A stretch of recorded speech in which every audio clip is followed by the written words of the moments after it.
All right. I am just getting some shares out here. We're diving in. It has been a crazy day as it is. Got a whole lot to talk about and cover. It's another crazy day out in the wild, wild west of cryptocurrencies.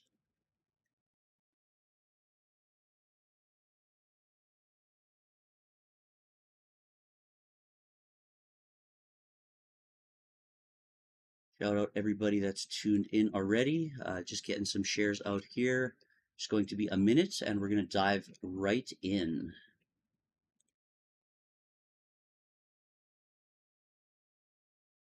While we're at it, share the stream, share the love. Make sure you like, follow, and subscribe.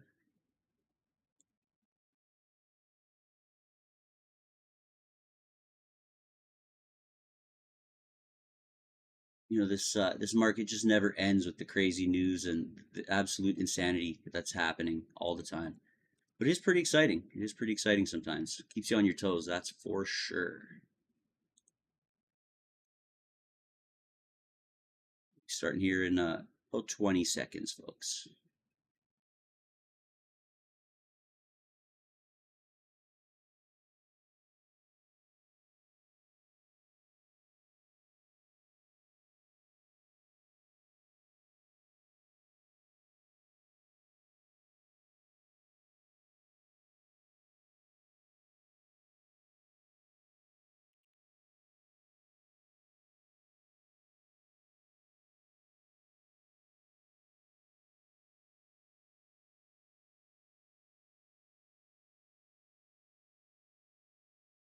You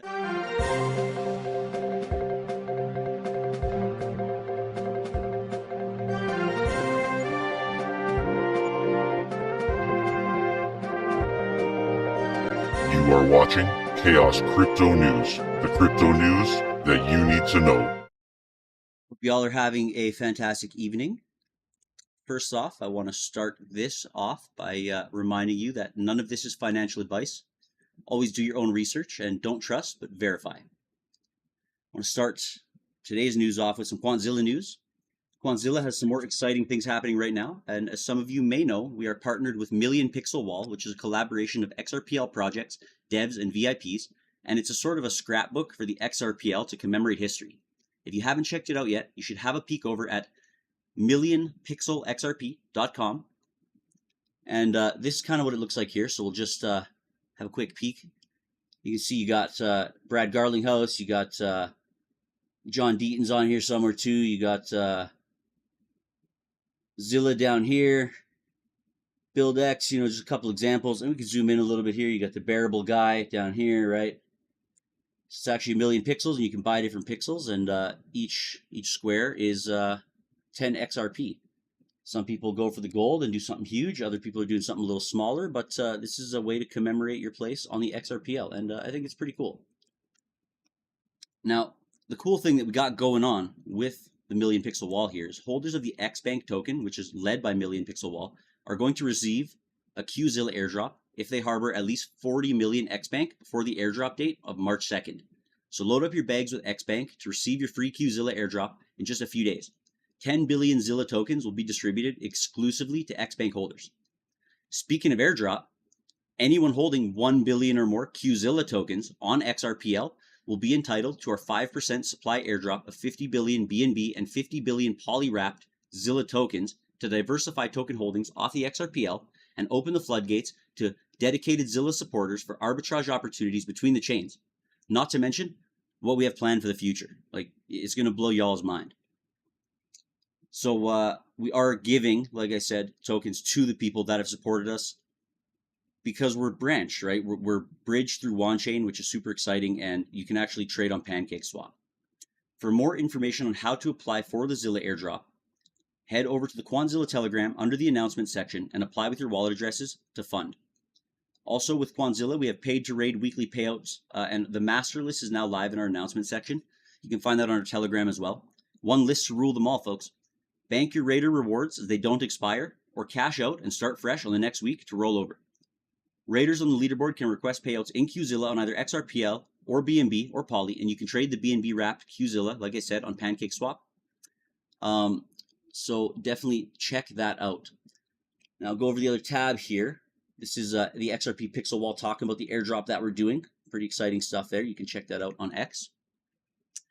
And I also want to remind everybody, we have over 500 rockets now on Deck Screener. I forgot to put up the most recent picture here, but make sure you head over to Deck Screener, find Qzilla, and hit that rocket to the moon, folks.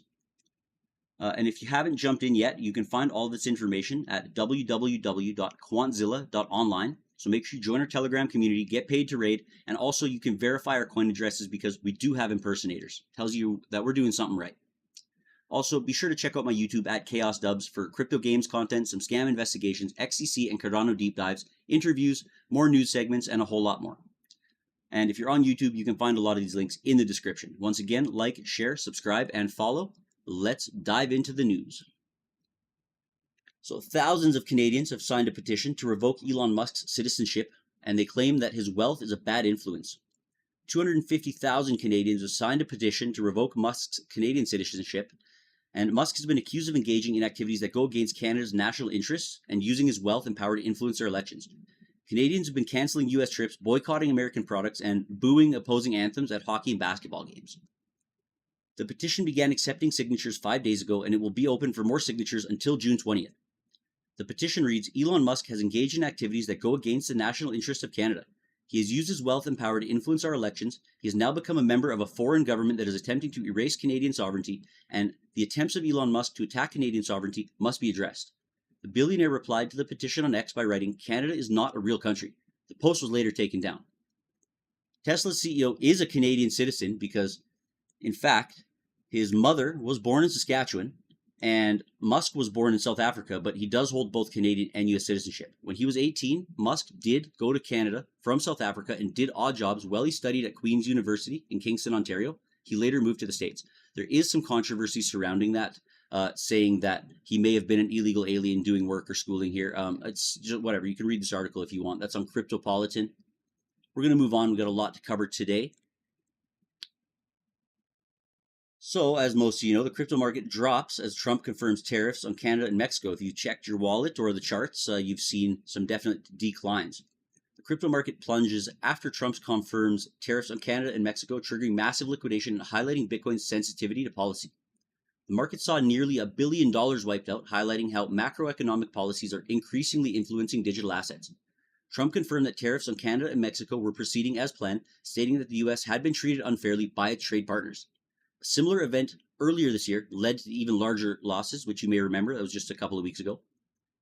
Despite the market turmoil, some investors view the dip as a buying opportunity, which it is, absolutely. Bitcoin's a long-term hold, folks. Michael Saylor and Robert Kiyosaki encourage traders to accumulate Bitcoin during the downturn, calling it a chance to invest at lower prices amid economic uncertainty. This perspective aligns with the broader sentiment that Bitcoin remains a long-term asset despite short-term fluctuations. Meanwhile, some analysts pointed out that Trump's policies have erased a significant portion of the crypto market's value since the beginning of his second term.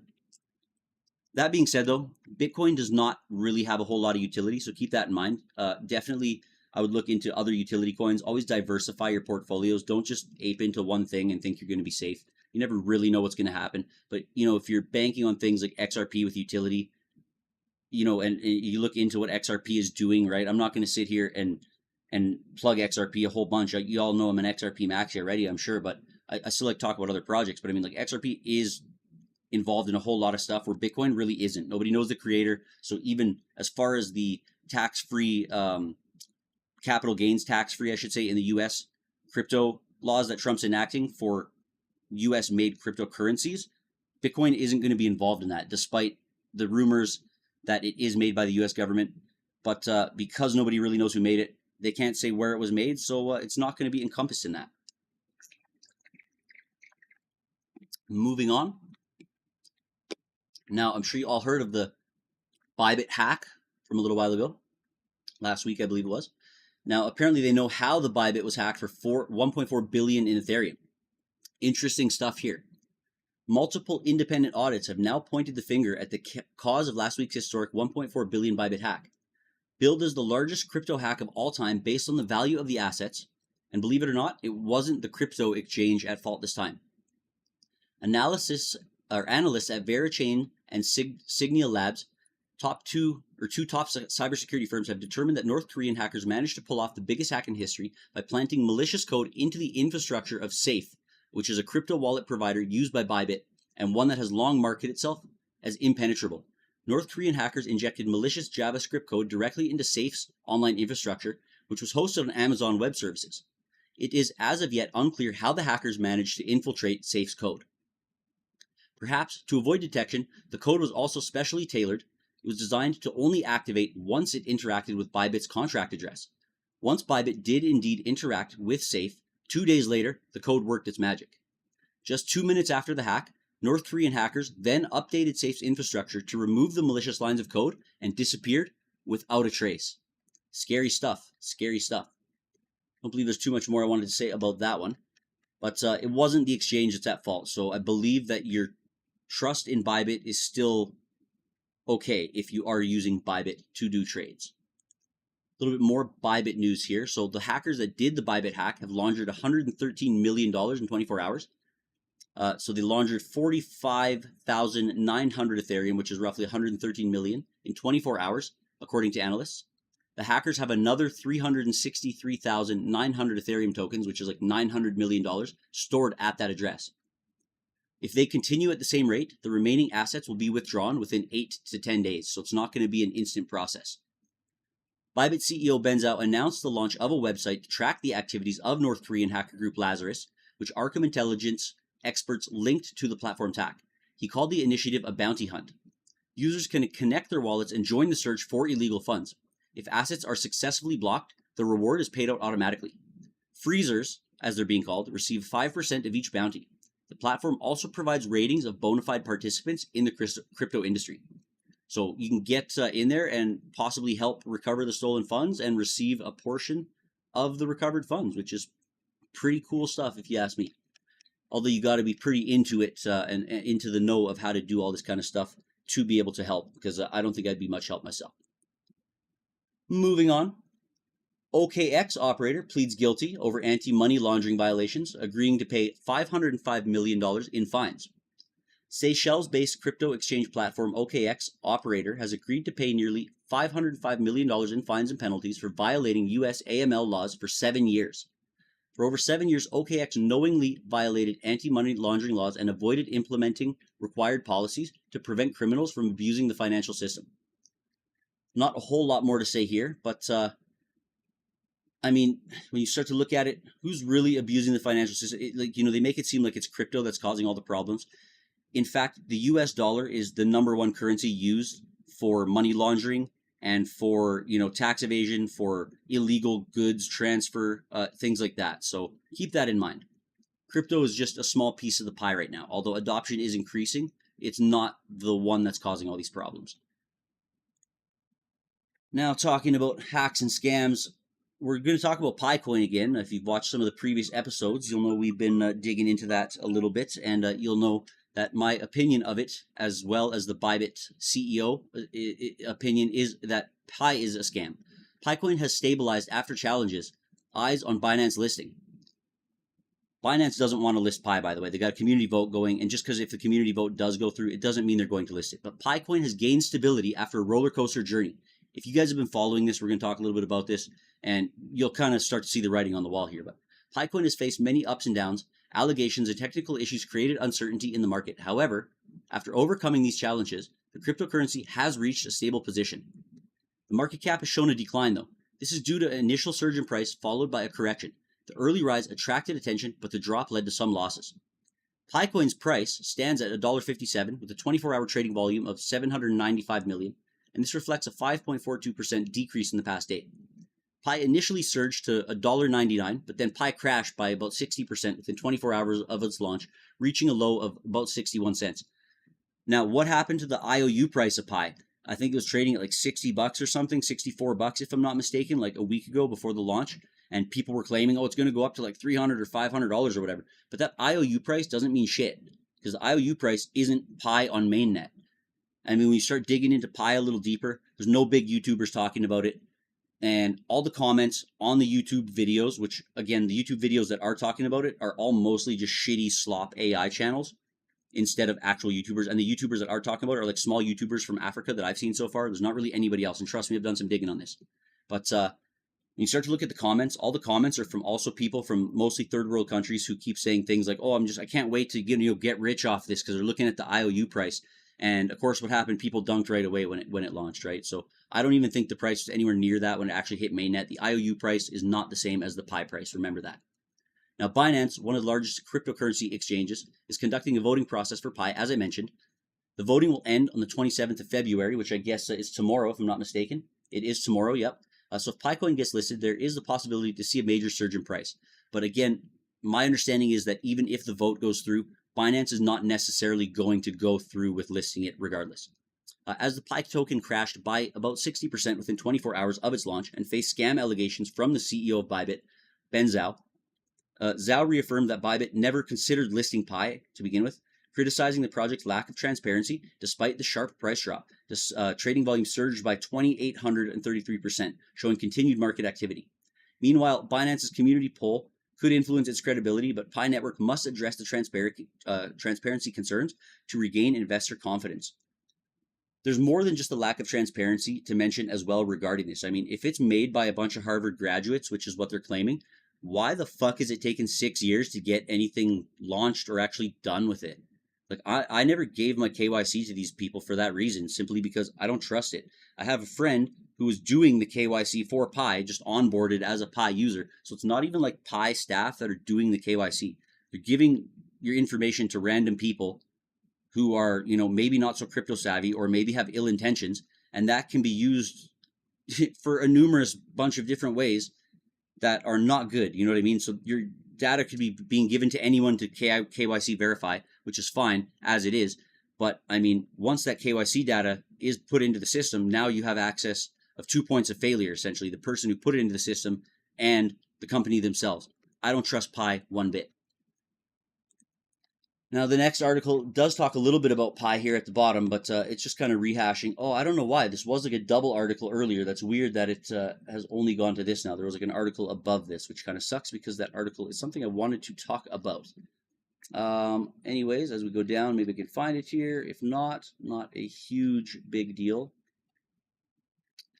Interesting stuff there. Interesting stuff that it did that. But anyways, so it does talk a little bit more about Pi and if you should buy or if you should sell. I mean, if you did buy some earlier on from the IOU, I haven't even checked personally to see where it's at, but I bet you anyway, it's not worth near what it was because I know it was dropping as it is, and the whole market has come down.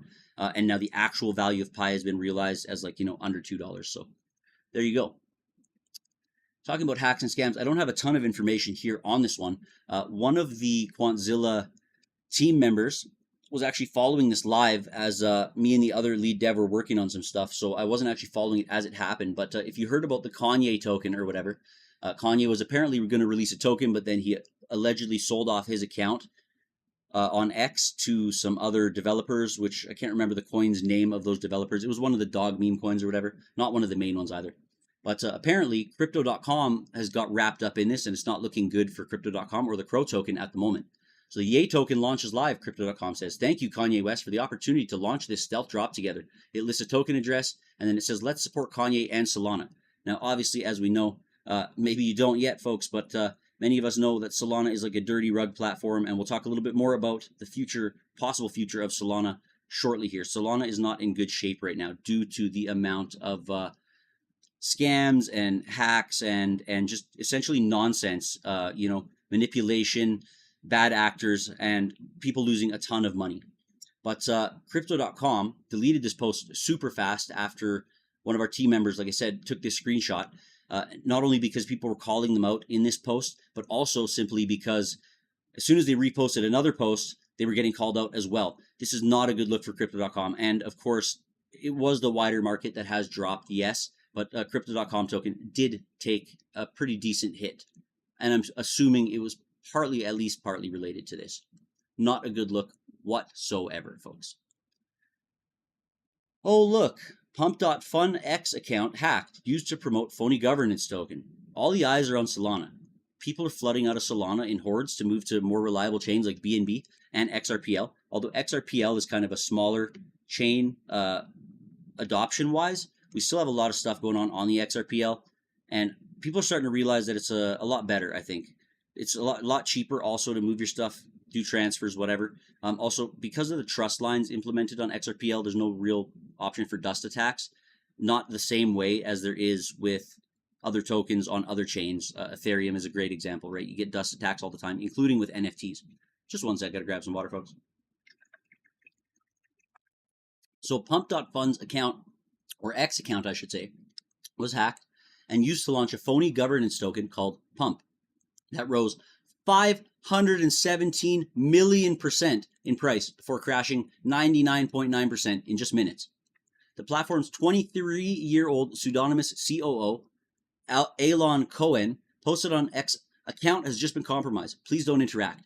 The hacked account said, introducing Pump, and claimed it was the official Pump.Fund governance token, where democracy has never been this degen. You can see the post here.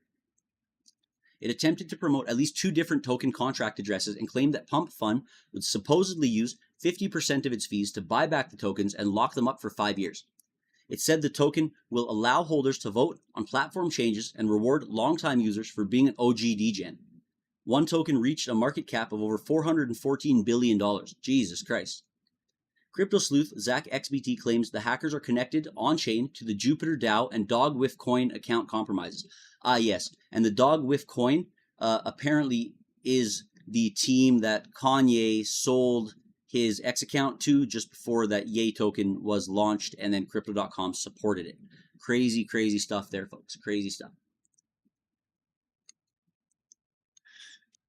Now, crypto stealing malware. We've been talking a lot about this over the last week and a half here, and different attack vectors, some that are using older technology in a new way to essentially trick people to steal their crypto. Others that are baked into apps on both Apple and Google Play stores.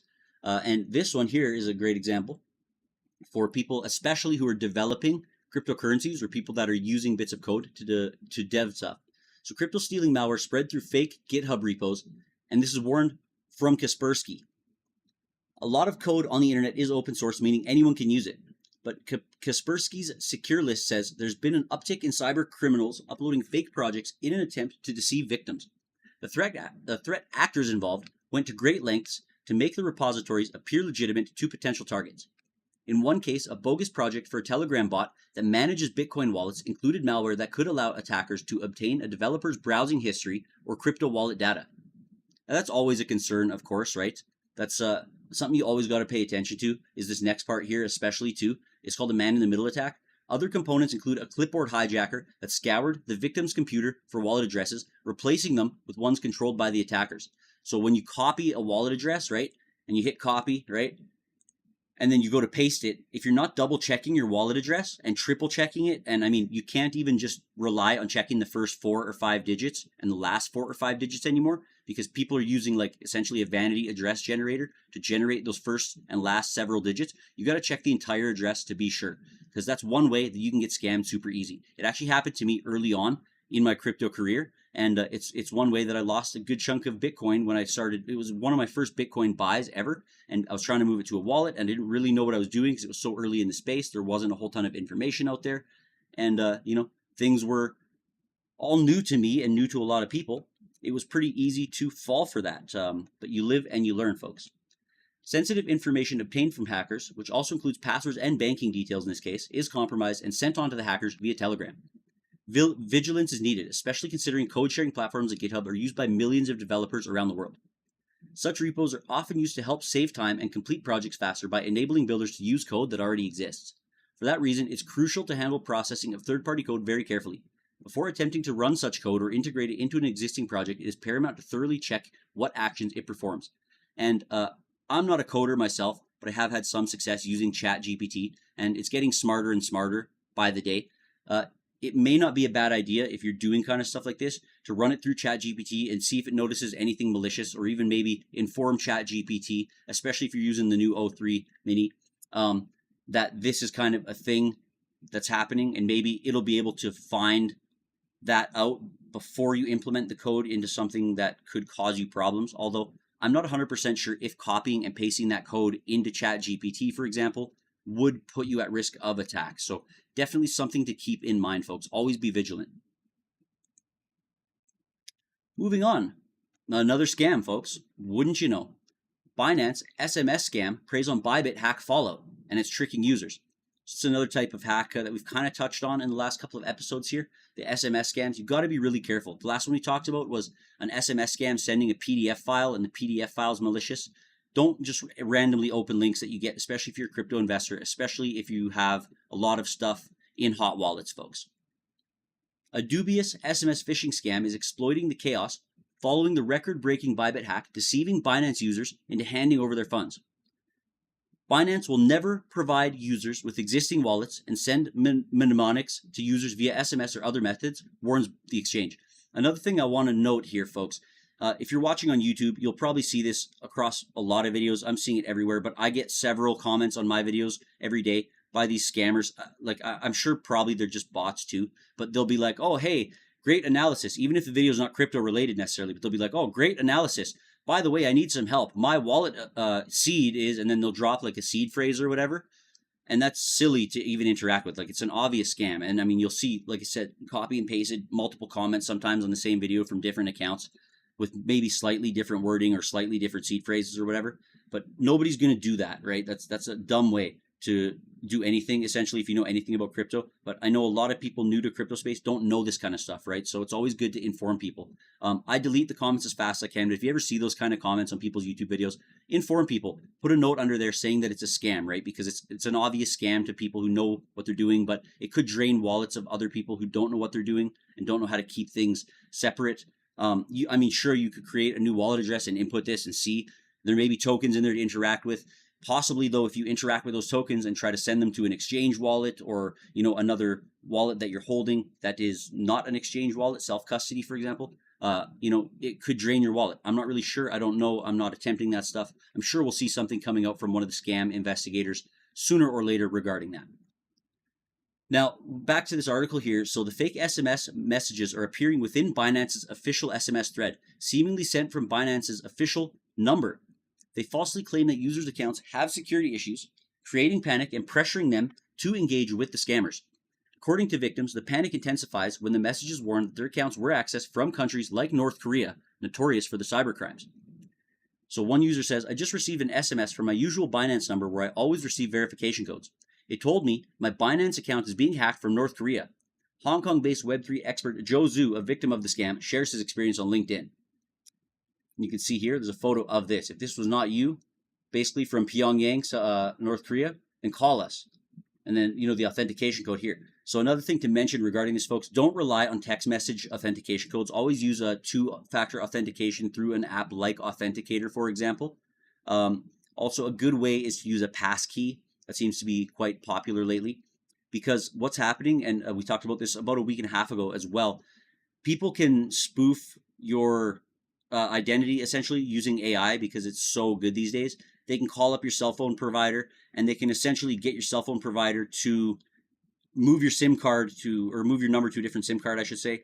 And in doing so, they will get your 2FA messages to their new SIM card, all the while you're basically oblivious because your phone's been disconnected. So when victims call the impersonated Binance support line, scammers instruct them to set up a so-called Binance partner cold wallet and transfer their funds there, claiming that the exchange is investigating the issue. Exchanges are not a safe place to store your cryptocurrency, obviously, to begin with. If someone's trying to tell you to send it to their wallet, it's almost always certainly a scammer. If you're going to move your money off an exchange, make sure it is a cold wallet of your own that is not compromised, that you've never put the seed phrases online, that you are in full control of the public and private keys. The scam has now spread beyond Asia, with European Binance users increasingly targeted. And I just want to add another side note regarding this. It's kind of not necessarily crypto related, but the other day, my small business PayPal account was hacked somehow, even though I have two-factor authentication enabled, and I'm quite privy with my security. I'm pretty on top of this shit. $600 was attempted to be moved out of my bank account to PayPal, but PayPal has like a 4 or 5 day wait or whatever for some reason. Well, good thing they did, because I went into my bank and I noticed that I'm a few $100 in the negative all of a sudden. I'm like, what the hell? There was some money in that account. How could I be in the negative all of a sudden? So not only did I have a chance to contact PayPal regarding that, my bank also stopped the transaction due to the fact that I didn't have enough money. Although banks are fucked because they did try to give me an NSF fee. which obviously I disputed, which they refunded me for. But I mean, it took an hour on the phone just to deal with that. What a fucking pain in the ass, right? But good thing there's those safeguards in place. Crazy, crazy stuff. Oh, and regarding that as well, when I went on my PayPal account, I found 3 random emails, which were just like, a bunch of random characters in the email. It wasn't like somebody's name or like, an obvious email that's used by somebody that's easy to, share with somebody. It was just random shit by 3 different people. I'm assuming added by the first scammer. Good thing though, PayPal has things where you can remove that and secure your account. It did take, like I said, quite some time. That was a pain in the ass. Look, I mean, half this story today has been already about hacks and scams. This almost needs to be called the scam report because it's just so prevalent in this space, folks. This is the Wild West. You got to be really careful out there. A Chinese man has been killed while trading crypto in South Korea. 4 Chinese suspects have been arrested. Officers from the Jeju Western Police Station reported that a Chinese man was killed while trading cryptos at a luxury hotel in Jeju City, South Korea. The authorities said that 3 of the suspected Chinese nationals tried to flee the country. The media outlet said that officers also believe that the crime may have occurred during a crypto exchange transaction. The suspected individuals, including a 30-year-old Chinese woman, a 30-year-old Chinese man, and a 60-year-old Chinese man, officers said that the Chinese nationals may have stabbed the victim on February 24th, and officers also reported that they responded to a phone call from the dead man's acquaintance at around 5:10 p.m. The victim's acquaintance revealed that the individual had gone to buy crypto assets but went missing and was not responding to phone calls. The police reported that one of the culprits, a woman in her 30s, did turn herself in, and the rest were apprehended trying to flee at the international airport out of Jeju. Authorities believe the suspects stole cash worth 85 billion won, which is approximately $60,000. It's sad that they killed somebody over that kind of money because, I mean, really, like, there's things out there that tell you the human body's worth like trillions of dollars because how specialized it is and stuff. It's pretty cool. You can look that kind of stuff up on YouTube if it interests you. But over a measly 60 grand is just disgusting and sad. The officers argued that they're still investigating the exact motive and the circumstances. Scary stuff. We've been talking about the $5 wrench attack in the last few episodes, including the co-founder of Ledger Wallets, who had his finger removed after being kidnapped, and the guy that jumped 30 feet down off a balcony after being kidnapped and breaking both his ankles. There was also a family that was kidnapped with their nanny and held for 5 days in 2 different locations while millions of dollars are being drained from these accounts. Absolutely insane stuff. Watch who you trust, watch who you talk to, folks. If people are inviting you back, after some drinks to their apartment, be careful. Go with friends or don't go at all. You know what I mean? Especially if you don't know them, because that's a perfect attack vector. They may know more than you think they do, and you may be, say you haven't had a few drinks at that night. Well, that's a perfect way for them to manipulate you into a situation where it could get out of control really, really, really fast. Always, always, always be careful out there, folks. Let people know where you're going. Don't be stupid, Let's move on here. We got quite a bit more to talk about today. This is a bit of a sad story here, and it just really shows how fucked up society can be. A crypto trader kills himself on X Live to create a meme coin. A trader known as Mr. Fuck You shot himself live on X after losing his last $500 in a meme coin rug pull on Friday night. Before pulling the trigger, Mr. Fuck You loaded a revolver on stream and said, "If I die, make me a meme coin." The gun misfired twice. On the 3rd attempt, it fired. Now, there's other talk of that it was a Russian roulette thing that he was doing. The live stream, which ran for over 30 minutes after his death, had him bleeding out while the crypto community reacted in real time as meme coins using his name flooded the market within minutes. The meme coin community is pure evil. Mr. Fuck You, who also went by I'm Really Poor, was 23 years old, according to users on X and Reddit. His posts on X show a bit of mental health struggles, and some in the community believe that the suicide was also tied to a breakup, as he used to talk about his shorty, but suddenly stopped around 2 weeks before the incident. Minutes after he died, a meme token called Mr. Coin appeared, with a developer sending him 70% of the total supply before his death. Now, I'm not sure if that means before his death or before he went live or exactly what's going on here, but that doesn't really make sense because minutes after he died, a meme token appeared. But I guess it could have, been a bit underground before that, and then he died, and then it went big. But how would they know what was going on? There's a lot of speculation here. Reactions on crypto Twitter were mixed, of course. Some users rushed to buy the tokens, betting on the hype. Others condemned the community. One user on X broke it down. "So let me get this straight," he says. "The guy starts streaming live on X, gets scammed, asks for refunds, pulls out a 6-shooter, says, 'If I die, make a meme coin out of me,' pulls the trigger 3 times, dies, the stream continues for 30 minutes, and people instantly create a meme coin. What the fuck?" And that's disgusting. That's horrible. It's so sad to see. A user wrote, I'm not going to post a video or even a pic because it's so messed up, and I agree, he shouldn't. But a guy actually just shot himself in the head with the final words, I hope you all turn this into a meme coin. And literally, what do you think motherfuckers here did right away? If you're trading this, you're sick as fuck. I mean, they talk about, meme coin degens and crypto degens, and yeah, that's all in good fun, but this brings that meaning to a whole new level. Like, it's absolutely disgusting, and like, nobody should be supporting shit like that, right? Like, that's horrible, folks. It's sad and it's horrible. A life was lost. Let's move on here. Sam Bankman-Fried, he breaks the silence on X, and FTT token, which is the FTX based token for the exchange, surges, then falls. What'd you expect? We kind of touched on this in the last episode a couple days ago there, but Sam Bankman-Fried, the former CEO of the now defunct cryptocurrency exchange FTX, has resurfaced on social media, breaking his silence with a post on X, the first since his sentencing. He expressed sympathy and solidarity for government employees. He says, I too have not checked my email for the past few hundred days, he wrote, and I can confirm that being unemployed is a lot less relaxing than it looks. The former CEO's remarks appeared to allude to a recent email initiative by Musk, his Department of Government Efficiency, also known as DOGE, which required government employees to provide a summary of their work over the past week or face potential termination. Over 1 million federal employees have complied with Musk's directive, submitting their work summaries by Monday evening deadline. After Bankman-Fried's return to social media, FTT, the native token of the FTX exchange, experienced a sharp uptick, climbing from $1.63 to over $2, a nearly 30% increase. Despite the initial surge, though, FTT's rally was short-lived, with the token's price retreating to $1.71 at the time of writing.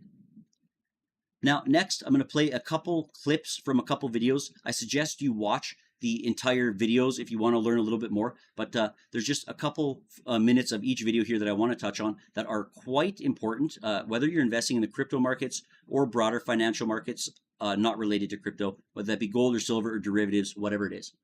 Let's listen in here as Lynette Zhang talks a little bit about crypto and how it relates to gold and what's going on in the world. This is from Canadian Prepper. You can see the title of the video here. I highly suggest you check this out later on, folks. That he negotiates is by going in and changing things and dictating big things that are going to happen, and then that throws everything off.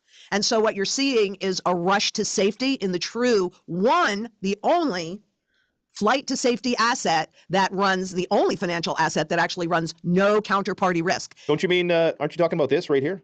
No, I have one He's of those, holding up though. a Bitcoin there. I want you to think that that's actually. I thought this is real money, isn't it? Yeah, no. This is a Trojan horse to get people used to having a digital currency, a full surveillance currency. This is. Now, I just want to touch on this. It's called ambiguous inference. It's not necessarily what she's saying. It's what she's not saying. And I'll elaborate more in just a moment here, but listen in. Sound money. And, here's a big difference, right? Where is this Bitcoin, which, by the way, is not really gold, but they want you to think of it like gold. So that's the color of it, all the cryptocurrencies. What color are they? Gold, silver, or platinum? Because that's the way they want you to think about them. But it's used in one place. And actually, it's used as a risk-on asset.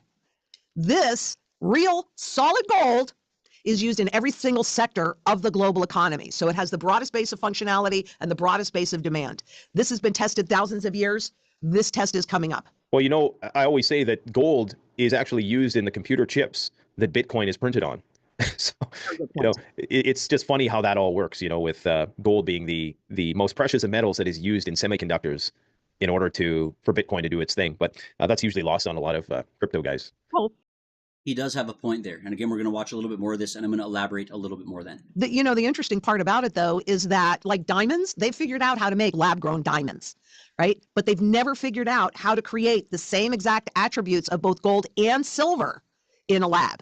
So they have unique properties. There's a finite amount of them. And it's much easier to get cooperation. They can't force us into using a digital currency, but they can inspire us to use it and get comfortable with it. And then it's like the frog in the pot of water. By the time you're done, you're cooked and there's nothing you can do. Yeah, and it's much like the move to like a cashless society too. I realizing that I almost never use cash anymore. I mean, it just kind of occurred to me the other day. But yeah, I mean, in the same way, they're sort of surreptitiously creeping us towards the use of these digital currencies. What is your take on gold? What is causing this increase in the price of gold? Is it tariffs? Is it the repatriation? Is it shortages? What is it? It's all of the above, but I'd say primarily it's uncertainty in the markets because markets need certainty. So when the central banks were using the tools to let forward guidance, this is what we're going to do. Now, all you guys get into position to benefit from them, but they're not doing that anymore. And so there's a lot of uncertainty. But what is actually happening that in all the years that I have been in this business, and that's on some level, as you indicated before, it's actually probably about 60 years. I've never seen this where we have that clash finally between the physical gold markets, of which there is a finite amount, and the digital gold markets, the derivative markets which is primarily in the US. And now there is usually those markets are just about trading because everything's been turned into a trade, right? But there are some large entities that are demanding physical delivery from those paper contracts. And the level of collision that I'm seeing, I mean, Bank of England is sending over to the US, that's repatriating their gold that they're holding for other central banks. What happens if those central banks want their gold back? It's a run on the banks, but for gold, essentially. Exactly. So when you ask what's happening, yes, there's a lot of geopolitical uncertainty around the world. I mean, seriously, around the world, take your pick where. But you also have inflation that they can't seem to figure it out. And why is inflation so sticky? Well, I don't know. If you had a tool and it was paper over stuff, maybe you wouldn't care so much, right? I don't know why this has lost so much value, even though I've created a whole bunch of them and put them into the system. So it's also the inflationary pressures. And even though I think it was Nigeria. We can stop it here for now. So I just want to elaborate on this a little bit in the way of, I'm sure you all have heard that they're looking at auditing Fort Knox. Now, it goes beyond, you should really watch this whole video here, folks. Absolutely. This is a really important one. They talk about a lot of stuff that's really key. But if they audit Fort Knox and okay, great, they find out that the gold is indeed there, they're still going to be looking deeper into the fact that the derivatives market of the gold is essentially naked, right? They don't have that much gold there, which is kind of a scary thought. That is going to cause the real price of gold to be shown, and there's speculation that the real value of gold is going to be around 140,000 US dollars, which is absolute insanity. If that does happen, there's going to be small countries and militias popping up all over the place to start essentially raiding larger gold reserves. I mean, I could talk about this video for, 20 minutes. I really want you to watch this. In fact, I'm going to quickly just stop here and drop this into the live broadcast here on X, into the comments there so you can see it, because this is super, super important, folks. And I'm also going to drop the link for the next one once we get there in just a minute here. But I highly, highly, highly, highly suggest that you watch it, because there's some critical information that's going to blow your mind if you're not in the know of this stuff yet. I think there was something else that I wanted to talk about regarding this whole gold and naked shorts. Not necessarily naked shorts, but naked derivatives regarding the gold. Either way, though, the gold price has hit another all-time high, and it's just crazy. Like, a gram of gold in Canada is, I think, $170 now. A year ago, roughly, it was like $115 or something. Like, things are just absolutely going crazy. Prepare for some really, really wild times, folks. Diversify your assets. Crypto is not necessarily a safe haven, depending on what you're investing in crypto, but necessarily gold is not either. And if you look at it, the price of gold, sure, it may be going up, but it's not really that the gold is going up. It's that the dollar's devaluing, right? So when they realize, and they'll talk more about it if you do watch this broadcast here on Canadian Prepper's channel, who, by the way, you should follow. He's an awesome creator. But the value of our dollar is going down more than anything, and that's kind of scary. Something to pay attention to. We'll move on to the next video here. It's going to talk a little bit about quantum computing. So this talks more about machines so powerful. Some details about Microsoft's new quantum computer, their chip, and how they've created a new state of matter. We're not going to watch the whole thing here, but I believe it starts around 4 minutes here somewhere where we want to talk about this. Let's put on 1.5 speed there. At the core of a quantum computer are these qubits. Qubits are like our classical bits, right? These are essentially zeros and ones in a transistor. And we need the analog of that in quantum computing. The analog is a qubit, a quantum bit, that serves as that core information unit. It's where we store the information and then we process on those qubits to create computation and ultimately, get solutions back out. Now, there's many different ways, right, to create a qubit. The reason quantum computing has been so slow to progress is that the industry has been struggling with problems making qubits reliable and resistant to noise. Progress has been incremental. We see the states of matter every day. Solids keep their shape, liquids vary but keep their volume, gases expand to fill the space they're in, all defined ultimately by how their atoms behave. But what if there were more? What if, under the right conditions, you could engineer more? States that have only ever been theorized, that would change how subatomic particles actually behave? 100 years ago, mathematicians predicted one such new state of matter, the topological state. And since then, researchers have been looking for a very specific, very useful quasi-particle within it, the Majorana particle. Last year, we were able to observe it for the first time. And this year, we're able to control it and use its unique properties to build a topoconductor, a new type of semiconductor that operates also as a superconductor. With this material, we can build a whole new foundational architecture for our quantum computers, a topological core, allowing us to scale to not tens or hundreds of qubits on a chip, but millions, all in the palm of your hand. Majorana's theory showed that mathematically it's possible to have a particle that is its own antiparticle. That means you can take two of these particles and you bring them together. Literally elusive particle. We've designed a chip that is able to measure the presence of Majorana. Majorana allows us to create a topological qubit. A topological qubit is reliable, small, and controllable. This solves the noise problem that creates errors in qubits. Now that we have these topological qubits, we're able to build an entirely new quantum architecture, the topological core, which can...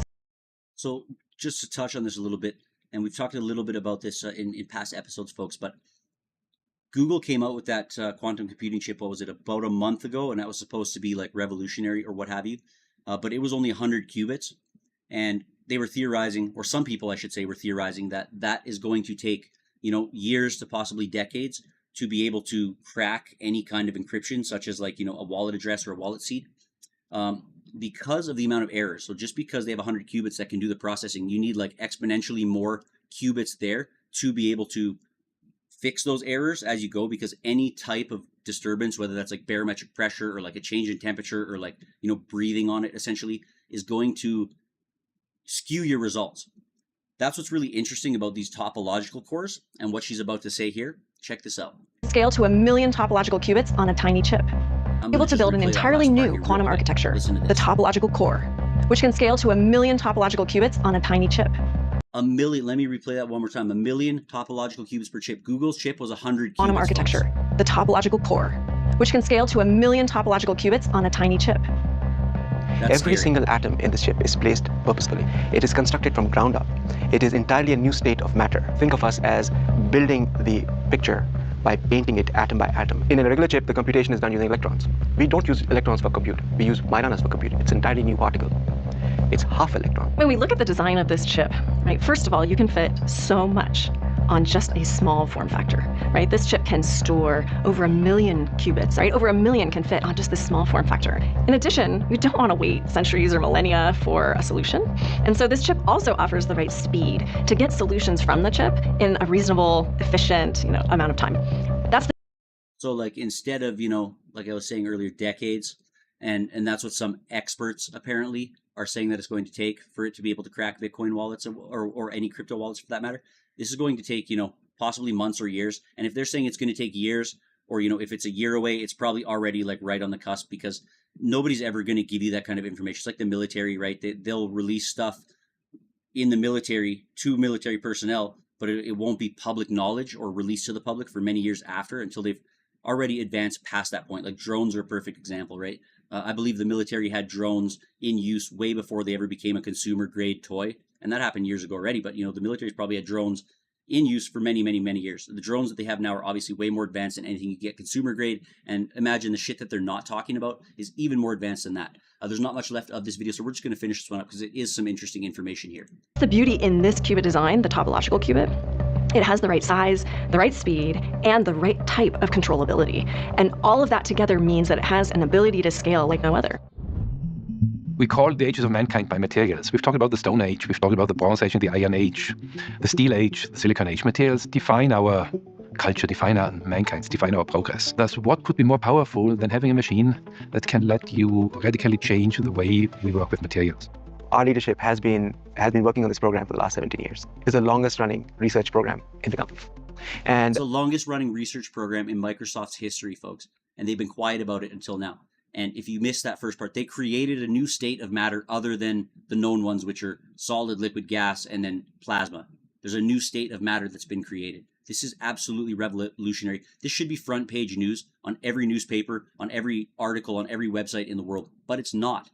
It makes you wonder why. I'm going to elaborate a little bit more once this video finishes here in 10 seconds or so. After 17 years, when we are showcasing our results, we are showcasing results that are not just incredible, they're real.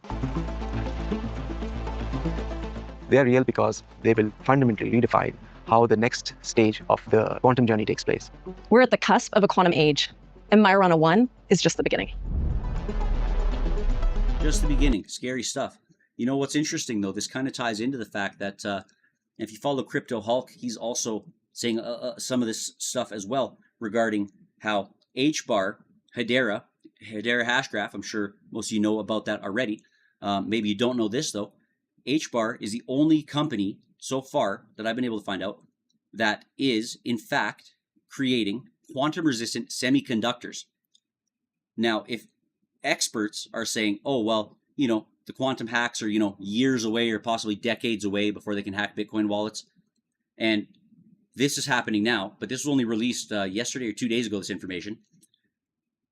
Why did HBAR start creating quantum-resistant semiconductors like, what, a couple months ago, month and a half ago?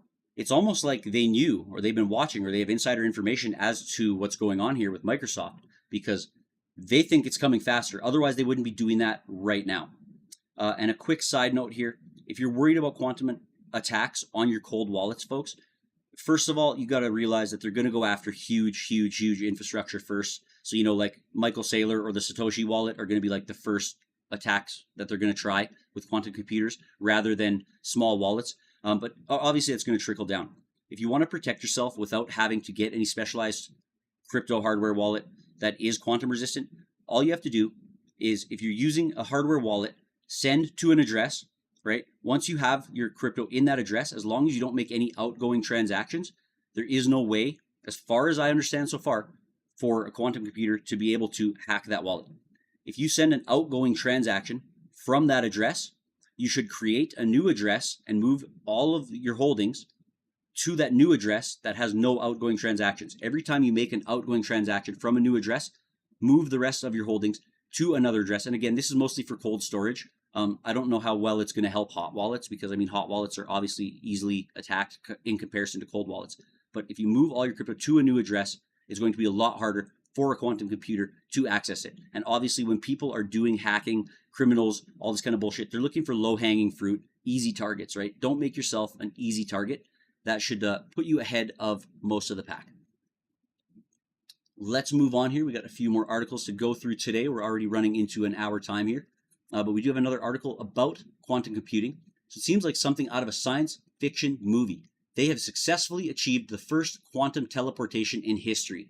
This is big news again, but you're not hearing this on front page newspapers. And it could be because maybe, you know, a lot of people aren't informed, or they don't want to scare the population into, you know, panicking or you know, whatever you may think. This is pretty big news here. The future's coming much faster than we think. Let's do an exercise of imagination here. So imagine for a moment being able to send information from one point to another without the need for cables, Wi-Fi, or traditional signals.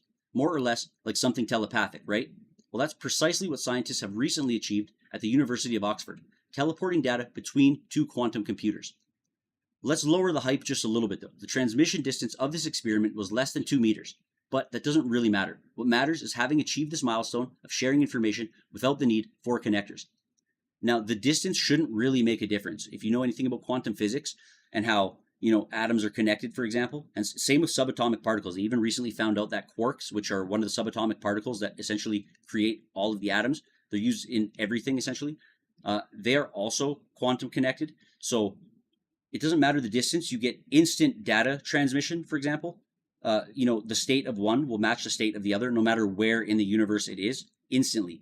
So data transfer is going to be able to be faster, and that's even faster than the speed of light, right? Like, you know, when you're talking in light years, that's how long it takes light to travel in a year, which is crazy because light is super fast. This is like instant across galaxies, across space, whatever, what have you. The distance really doesn't matter. And yes, a lot of it's theoretical physics, but a lot of this is also observable, like the double slit experiment, which I'm sure many of you have heard about before. If you don't, it's definitely something to check out. that does prove that a lot of this stuff is quite valid. I also want to mention the last couple videos we did watch, they are posted in the X video comments right now. So after this video, definitely watch the Canadian Prepper one, at least with Lynette Zhang. It's going to blow your mind, y'all. Let's talk a little bit about Chainlink here. So why Chainlink could drop to $13 despite developer activity surge.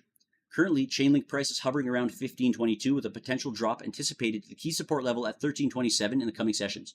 Historically, this level has acted as a strong psychological barrier where previous rebounds have occurred, suggesting a possible price stabilization and subsequent bounce could happen if this level is tested again. The RSI indicator says Chainlink's bearish momentum continues. Further analysis of the Link USDT pair exhibited bearish momentum as indicated by the RSI, currently at 33.21, suggesting a state of approaching oversold conditions. If the RSI continues to dip below 30 and then reverses with increasing buy volumes, Link could see a recovery rally, possibly retesting resistance near the $20 mark, though. I believe Link is a solid project. USDT, though, is not. If you're not familiar, if you are from the States, I don't know if it's the same, but here in Canada, USDT has been delisted from Crypto.com, and any funds that you had in USDT, they automatically moved over to USDC. USDT was also banned in Europe due to the MiCA regulations, whereas USDC and other stablecoins such as RLUSD, the Ripple stablecoin, have been allowed. Interesting stuff there. Tether, I still don't believe they've shown proof of their reserves. There's a bunch of controversy and drama regarding all that stuff. And if you do any kind of futures trading or know anything about that, pretty much every pair that I've ever seen is a USDT pair rather than USDC or anything else. So if something does happen to Tether, it's going to affect the markets on a pretty wide scale. Although I have seen some things saying that Tether is, doing good things and there's bullish momentum for Tether. I don't have any articles about it at the moment, but there is some news out there going around about that. We could talk about possibly some of that in the next episode. So Strategy, formerly known as MicroStrategy, Michael Saylor's company, their stock has plunged 55% as the Bitcoin price tests the $88,000 level. So Bitcoin price has skidded from its December 2024 peak of $108,000 to a shaky $88,000 to $97,000 range by February 2025, a drop of up to 19%, and investors are rattled. As we talked about earlier, though, most people investing in Bitcoin understand that it's a longer-term investment, despite the fact that it lacks real utility. So, I think this is a little bit of FUD saying that investors are rattled. Are they really rattled? Strategy owns 478,740 Bitcoin as of February 10th, 2025. It's one of the largest Bitcoin wallets next to Satoshi's wallet, which holds like over 1 million Bitcoin. And that's $43.7 billion worth of Bitcoin at today's price of roughly $91,000 per coin. Data shows a hefty unrealized gain of $15.7 billion. But the Bitcoin haul didn't come cheap for MicroStrategy. The company has racked up $8.2 billion in debt, mostly through convertible notes, which are due in 2028. So the catch is, if Bitcoin tanks and stays low, raising fresh capital is going to get tougher for Strategy. Michael Saylor holds 46.8% of the voting power, so any shareholder pushing for a drastic move, like liquidation, for example, needs his nod, and that's not going to come easy. The debt's long maturity, till 2028, as mentioned, adds another shield. A fundamental change would be required to force sales, and Saylor can block that as per the analysis. Crazy stuff, folks. Crazy stuff. Again, don't necessarily listen to the FUD. Most of these are longer-term investments, right? Like if you know anything about crypto and you're not just a degen meme trader, we're not trying to get rich tomorrow. We're looking for long-term future retirement plan type of thing. By 2030, I think a lot of people are going to be very happy with the bags that they've held. And consistently, almost always, people who have invested early and held their tokens rather than tried to trade them, rather than tried to, diversify into a bunch of other stuff, like always diversify, but diversify into like different asset lanes, people who have held for the longest term have in the end come out on top, the best with the most gains, and secured the most gains, right? Without losing and having to piss around buying and selling and trading and risk and so on and so forth, right? Keep that in mind. A little bit of XRP news here. XRP Ledger unveils institutional DeFi roadmap. Super bullish stuff, folks. Super bullish stuff. If you're not invested in XRP, I highly suggest, again, not financial advice, but I highly suggest you do your research and check into XRP and the XRP Ledger, because a lot of people don't realize that XRP does have a bunch of meme tokens, right? There is a bunch of NFTs with the release of XLS 20, I think it was, or 20D, whatever that was last year. And, you know, there's the AMM pools, you know, there's pretty much the entire ecosystem that you would see in all these other tokens, although it's a better community. There's not as many people involved yet, but once the money starts flowing in, and if you're not familiar, XRP has payment rails set up for pretty much every country in the world. It is going to be the new world reserve currency. XRP, XEC, and XLM are the magical trio, if you want to call them that. They're also ISO 20022 tokens, which is something to pay attention to. If you're not familiar with that, I'm sure you've heard people talking about it, but definitely look into it. We're going to be talking more about that on Twitter Spaces and in an interview with one of our Quantzilla group members who knows a lot more about it because he has several hundred hours of training in that. But that is the way of the future, folks. And once that kind of money starts moving to XRP, it's going to be the new degen chain for people to come in, to play with meme tokens, you know, to have a good time, trade NFTs, and, you know, bridge tokens as well. That's a thing that's happening. We'll talk a little bit more about that. XRPL is going to pop off. If you're not in it, get in it sooner than later. You're not going to be disappointed in yourself for that one, I'll tell you. Again, not financial advice. But Ripple Labs has unveiled its roadmap for building an institutional decentralized finance, which is DeFi, of course, ecosystem on the XRP Ledger blockchain network, according to a February 25th blog post. Blockchain developer is prioritizing applications that position XRP Ledger as a safe, secure, and scalable layer 1 for financial institutions looking to use blockchain in a regulated environment. Speaking of financial institutions, I've had two different sources say now. One of them was on X from someone I don't know. One of them was from one of our community members that I mentioned that does have several hundred hours in training in the ISO 20022s. People that are working at banks are under a non-disclosure agreement and a conflict of interest type of thing. They've signed contracts where they are not allowed to buy XRP right now because they know something's going on. It would be considered insider trading if they were to buy XRP right now. Keep that in mind, folks. So they include a permissioned decentralized exchange, a credit-based DeFi lending protocol, and a new token standard, which is called multi-purpose token. Each of these will rely on XRP Ledger's decentralized identifiers to integrate compliance checks into the application's smart contracts. XRP Ledger's roadmap builds on top of existing infrastructure, including price oracles and an AMM. Price of XRP has increased by more than 300% since November 5th, and as of February 26th, XRP's market cap stands at approximately $128 billion. However, activity on XRP Ledger still lags behind rival chains. It has a TVL of roughly $80 million compared to Ethereum's more than $50 billion, according to data from DeFi Llama. Unlike blockchains such as Ethereum, XRP has not historically supported third-party smart contract deployments. Products such as XRP Ledger's AMM are deployed by Ripple's core developer community.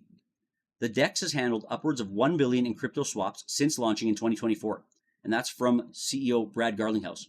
And just so you know, if you are curious, all of the DEXs on XRP are from the same pool essentially. So it doesn't matter if you want to trade on Magnetic or Sologenic or whatever, right? They're all the same. They're not like different pools of XRP tokens, right? I'm not sure if that works with other chains like that, but my understanding is it's not like that. Ripple's hopes that leaning into institutional DeFi, including RWA, will supercharge their network's growth, according to the blog post. Tokenized RWAs, real-world assets, represents a $30 trillion market opportunity globally. Polygon's global head of institutional capital says so. Touching on that as well quickly, before I forget to, I want to mention here, XRP Ledger uses what's called trust lines. So if you're familiar with the dust attacks that happen on Ethereum, which is really bad for both on NFTs and both on tokens, it'll just dust your wallet with some random tokens, and if you interact with that, you can get scammed and hacked. I believe that I was a victim of a dust attack somehow or another. I believe it was through the NFT platform Rarible, but I can't verify that for sure. But I did get a bunch of weird NFTs in there, and I think one of them, I didn't interact with them other than, just reading about them separately. Like I didn't click on any links or nothing from them. Either way, my wallet ended up getting drained. Thankfully, it wasn't for a huge amount, but trust lines prevent that, right? Unless you have a trust line set with the token, nobody can actually send you a random token. There are their own type of, you want to call it a dust attack, if you will, on XRPL, but you have to have a trust line set for it first. And either way, it's not really an issue if you're not interacting with those addresses. Now, tokenized real-world assets are super important. As I'm sure you know, BlackRock is big into that, Grayscale, so on and so forth, right? And XRP is kind of in there like, you know, a dirty t-shirt in the laundry, folks. So that being said, Quantzilla, our project, which I'll do a little bit of a plug at the end here in a few minutes. We'll finish the last couple articles, but we do have tokenized real-world assets in the form of silver, gold, and copper bullion NFTs. The gold and copper are still in the works, but we do have a bunch of silver bullion NFTs in the style of Magic the Gathering cards available right now. So you can trade your silver for tax-free, essentially, and you can hold it without having to custody it yourself. And if you do want to redeem them, you can burn the NFT and pay the shipping and insurance, and we'll send you your silver, gold, or copper right to your door. We are also working on custom copper tokens, which is going to be super, super cool. That being said, I'll give you a website link at the end here where you will be able to learn more about Quantzilla. Let's do a little bit more XRP news here. If you've been following the lawsuit, it's a bullshit lawsuit, by the way. It's a fake lawsuit, but Rispoli is saying the case is over and claims the resolution is simple. Now, my highlighting went away here, but it's okay. I kind of remember where we're at, and it's really not that much to talk about here. So Rispoli believed that the case could be easily dismissed, while others believe that the complexities could lead to a longer settlement. I mean, this shit should be done and over with a long time ago already, but it is what it is. This is where we are. In a recent ex-post, legal expert Fred Rispoli dismissed concerns about the XRP lawsuit's complexity, arguing that the resolution is simple and imminent. He says, "I don't know why the SEC versus Ripple is still going, considering other major cases, especially Coinbase, have been dropped." And to further that, like I read an article the other day in one of my news segments where the SEC was like, look, we're not going to protect you from meme coin losses. You're basically on your own. You know, it's not our place to step in. So they won't protect you from like legitimate rug pulls and scams, yet they're fucking around with XRP and you know, they've suppressed the price of XRP for so long. Gary Gensler was no help about that. And Gary Gensler knew better for sure. Like he was at MIT teaching about cryptocurrency and cryptography. So that's kind of crazy.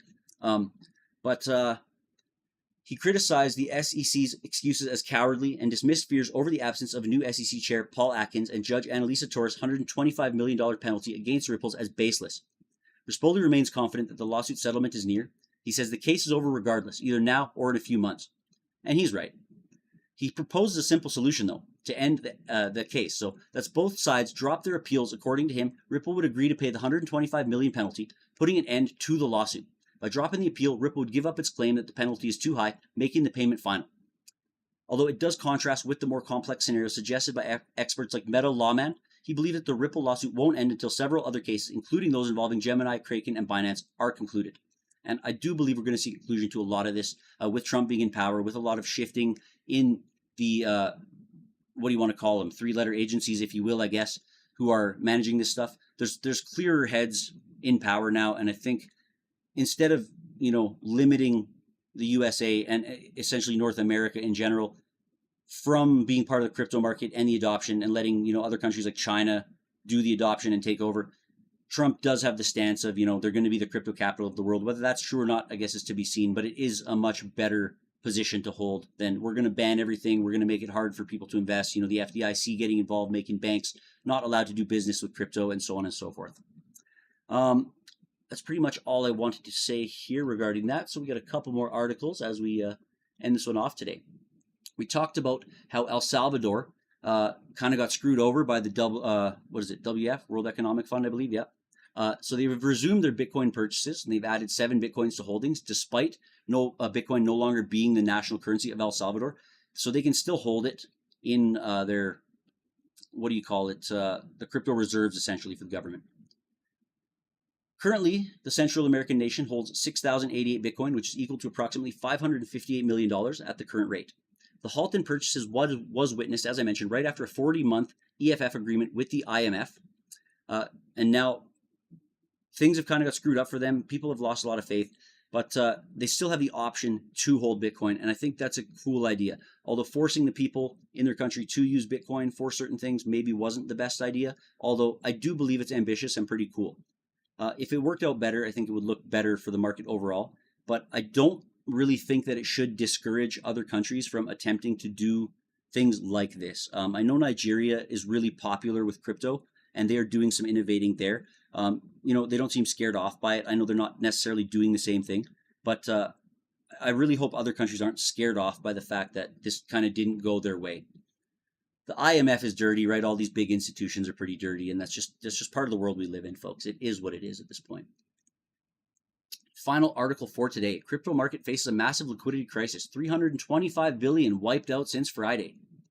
The crypto market is in full-scale meltdown with 325 billion market cap wiped out since Friday morning as of press time. The largest drop was when 100 billion disappeared within 1 hour. There were no major headlines covering the sudden crash, making it seem like not that big of a deal, almost as if no one even cares anymore. Even meme coins, which had been on fire in recent weeks, have taken a severe hit. Liquidity has dried up across the board, raising concerns about even more downside. Yeah, but I mean, that's partly Solana's fault. We'll talk a little bit more about that in a second. The sell-off, of course, started with the Bybit hack, the biggest financial heist in history, draining 1.5 billion. Ethereum, which was already performing terribly, got even worse as traders scrambled to pull funds out, fearing another FTX-style collapse. Ethereum's in hot water too. Even though Bybit CEO Benzout quickly announced that the exchange would cover all losses, it wasn't enough to restore confidence because traders don't forget billion-dollar hacks that easy. At first, Bitcoin stayed out of this mess. However, once the S&P 500 tanked on Friday, Bitcoin broke down too. The second stock started slipping. Bitcoin followed, losing its key 98,000 support level. One major factor that sent Bitcoin spiraling was Citadel Securities, which announced yesterday that it was moving into crypto as a liquidity provider. Instead of reassuring traders, it triggered a sell the news reaction, which sent investors rushing for the exits. I guess that, is probably what it should have said. Now, of course, Solana, which has now dropped 22% since Friday.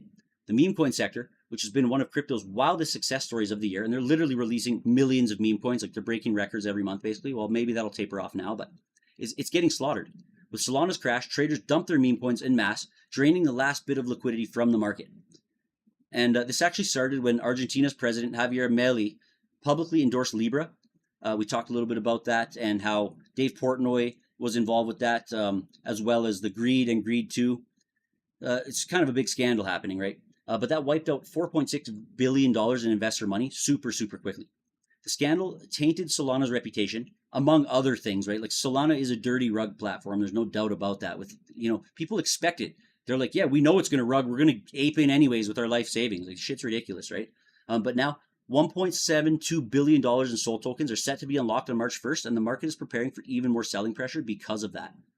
Crazy, crazy, crazy stuff, folks. Let me know in the comments if you think Solana is going to go up still more or down. One thing that I really think is not helping the overall crypto market or the bull run that we're experiencing currently is there's so many tokens being released on Solana and so many degens in the market trying to get rich quick that people are just sending out money left and right into these coins and then losing it instead of like having it more diversified into like solid projects, right? So that definitely is not helping the overall market. Although I do expect that we're going to see, and I don't like to speculate too much, but I do expect we're going to see a bull run that continues into, the next several months here. I'm going to really quickly grab a picture that kind of gives some credence as to why I believe that we are going to see. Just going to grab this and drag it over here if I can. Let's see here. Why we're going to see a bull run that is going to continue into the next several months here. I'm going to have to save the message here. Bear with me one sec. And then going to import the image into the internet here so you guys can see it. Okay, bang. So here we go. If you look at this here, this is showing how previous cycles are matching the cycle that we're in right now. So this altcoin season in 2021. Now, 2021 wasn't even a banging altcoin season. This altcoin season is being paralleled more to the 2017 altcoin season, which saw incredible gains. But you see, this really looks very, very fucking similar here. So it looks like we're probably going to retest the bottom of this box before we see an explosive rally that's going to absolutely demolish the rally that we just experienced that everyone's all ranting and raving about. And people are predicting that this is going to happen into and towards, May, June. And then it's going to cool off again through the summer. And it's going to pick up for its final blow off top into like October, November, December type of thing at the end of the year. Definitely something to keep in mind. That being said, we are running an hour and 15 minutes, so this is breaking a record for us. Not that I'm in a rush or anything, but hey, Liam, shout out. Thanks for tuning in, my friend. I do want to go back here and give you all a reminder. Head over to Dex Screener. Check out Quantzilla on there. Hit that rocket. We are over 500 now. I think we're 515 or something, which is super awesome. You can also find our website and docs page there. You can check out our liquidity pool and our X there as well. The website, if you want to jump into Quantzilla, is www.quantzilla.online. We have awesome memes. We have a whole bunch of different NFTs collections as well. You get daily drips on some of them. You get monthly drips on other ones. We have tokenized real world assets, as I was mentioning. So we got gold and silver that you can trade for tax-free. You can also redeem them if you want, and we'll ship you your gold and silver to your door. We are also developing a game on the back end. We got a whole bunch of cool stuff going on there. We have a super solid community, so make sure you jump in, join our Telegram, check out what it's all about. If you're new to the XRPL and you don't know that there is like a whole bunch of shit happening, there's a huge ecosystem on XRPL with a bunch of great people. It's definitely something you're going to want to check out.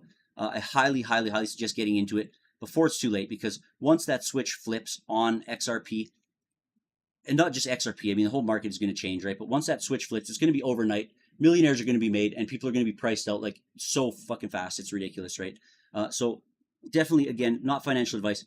Head over www.quantzilla.online. Check us out. See what we have to offer. Make sure you follow both on X, YouTube. I'm on KhaosDubz there as well. We got a whole bunch of more videos, crypto news. We got some deep dives. We got some scam investigations. We got interviews with popular XRPL project CEOs, and a whole bunch more, folks. I do appreciate you all tuning in. I don't believe I missed anything. I do want to say one more time, none of this is financial advice. Always do your own research. Don't trust, verify. And I hope you all have yourselves a great night. This has been a good time. We went through a lot of news. Stay tuned for more X Spaces with the Quantzilla lead dev, co-founder myself, and some of our community members. We have some really awesome, smart people in the community that have a lot to say.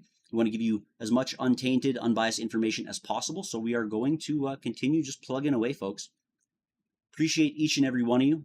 Be smart out there. Don't get scammed. Don't let people do the $5 wrench attack on you. You know, always watch who you're hanging out with. Watch who you're telling stuff to. Be safe.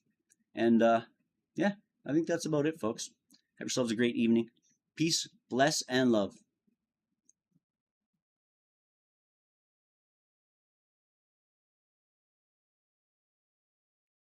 Yeah, I always forget to wave goodbye. Take care.